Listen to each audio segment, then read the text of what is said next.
चलिए जी एक बात करते हैं ज़रा कॉन्स्पिरेसी थ्योरी के हवाले से। ये बड़ी इंटरेस्टिंग थ्योरी है। मैं देख रहा हूँ सोशल मीडिया पे बहुत से लोग इस बारे में बात कर रहे हैं, ट्वीट्स कर रहे हैं कि फिर से पेट्रोलियम मसनूआत की कीमतें कम हुई हैं।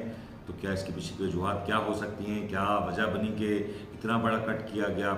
ज़रा इसको डेविल्स एडवोकेट की तरह ट्रीट करते हैं और ज़रा देखते हैं कि लोग इस बारे में क्या कह रहे हैं। मैंने कुछ ट्वीट्स पढ़े तो उनमें कुछ इंटरेस्टिंग बातें लिखी थी और कुछ हद तक वो सही भी हैं। अब आप उसको कितना सही समझते हैं, कितना गलत, अपनी राय का इज़हार कर सकते हैं आप। आपको याद होगा कि आज से तकरीबन एक सवा साल पहले जब ये बात शुरू हुई कि पाकिस्तान में जो फाइनेंस मिनिस्ट्री है वो परफॉर्म कर रही है, नहीं कर रही, उस वक्त मुफ्ती इस्माइल साहब पाकिस्तान के फाइनेंस मिनिस्टर हुआ करते थे और समंदर पार इसहाक डार साहब जब ये बातें किया करते थे कि वो मुल्क की तकदीर बदल देंगे और बड़ी पॉजिटिविटी उनमें नजर आई। फिर जब वो पाकिस्तान तशरीफ ला रहे थे और जैसे ही इतलात आई कि वो अब पाकिस्तान आ रहे हैं और फाइनेंस मिनिस्ट्री का कलंदाना बिल आखिर इसहाक डार साहब संभालेंगे, तो इस पूरे सिनेरियो में जैसे ही वो वहाँ से चले हैं और पाकिस्तान लैंड हुए तो 2 से 3 दिन 4 दिन का जो ये वक्त था इसमें भरपूर पॉजिटिविटी देखी गई।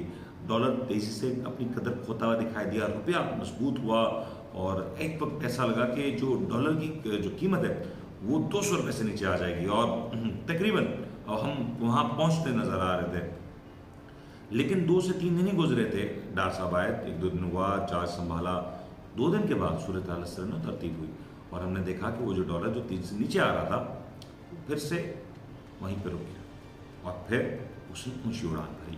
अब कहा यह जा रहा है कि पाकिस्तान में एक बार फिर से जो डॉलर है वो अपनी कदर तो खो रहा है, रुपया मजबूत तो हो रहा है, पेट्रोल सस्ता तो हो रहा है, कुछ सूरत हाल बेहतर तो नज़र आ रही है। लेकिन क्या ये किसी के आने के लिए किया जा रहा है? हो सकता है कि मियाँ मोहम्मद नवाज शरीफ साहब की वतन वापसी को ज़रा इन सब चीज़ों से लिंक किया जा रहा हो। ये भी हो सकता है कि मियाँ साहब की वतन वापसी के लिए एक माहौल बनाया जा रहा हो, वो माहौल जिसमें लोगों का गम गुस्सा थोड़ा सा कम हो जाए और लोग मियाँ साहब को अच्छे से वेलकम कर सकें। हो सकता है कि ये एक वक्ती इक़दाम हो और ये भी हो सकता है कि ये सब कुछ शायद इसलिए किया जा रहा हो कि मियाँ मोहम्मद नवाज शरीफ साहब जो कि अब पाकिस्तान आने के लिए तकरीबन तैयारी पकड़ चुके हैं और रवानगी के लिए तैयार हैं और रवाना हो भी चुके हैं लंदन से। अब वो जब पाकिस्तान आए तो एक मुस्बत माहौल पाकिस्तान में पॉजिटिविटी हो और उसी पॉजिटिविटी के लिए मियाँ साहब के लिए शायद ये सब किया जा रहा है। अब आपको क्या लगता है इस हवाले से? प्लीज़ इस हवाले से हमें ज़रूर बताइएगा कि आप क्या सोचते हैं कि ये जो पॉजिटिविटी है, पेट्रोल की कीमतों का कम होना, रुपए की कदर कम बेहतर होना, क्या ये महज इत्तेफाक है कि मियाँ साहब वतन वापस आ रहे हैं और ये चीज़ें हो रही हैं, या ये सही में निगरान हुकूमत के इक़दामात हैं और इसका मियाँ साहब की वतन वापसी से शायद कोई ताल्लुक़ नहीं है?